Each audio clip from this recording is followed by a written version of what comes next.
Most people preparing for AZ-400 use AI the same generic way. Explain this topic to me, and wonder why it doesn't actually move the needle on exam day.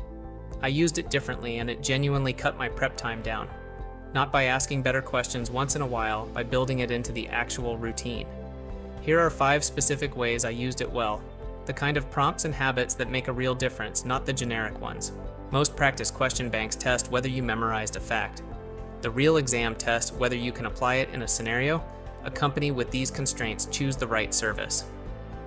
Generic prompt: quiz me on Azure networking. It'll give you something, but it won't push you.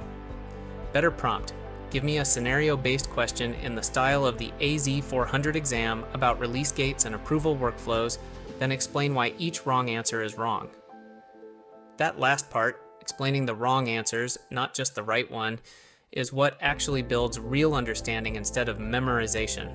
Microsoft Learn modules are thorough, but some pages are dense enough that you can read a paragraph twice and still not be sure what it actually means for the exam. Paste the dense paragraph into AI and ask, explain this like you're explaining it to an engineer who's never touched Azure DevOps pipelines before. Then give me one sentence I could use to answer an exam question about it. That second part matters. It forces the explanation into exam-usable form instead of just a friendlier paraphrase you'll forget in a week anyway. AZ-400 has real hands-on weight: pipelines, release gates, IAC.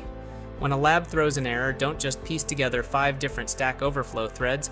Paste the actual error message and ask what's causing it and what the fix is. The part most people skip: also ask what would happen if I did this differently instead. That turns a one-off fix into an understanding of the underlying behavior, which is exactly what shows up on scenario questions later. After every practice test, feed the wrong answers and topics into AI and ask it to build next week's study plan, weighted toward the weakest domains and matched against the exam's actual scoring weight per domain. This is the technique that saves the most time overall.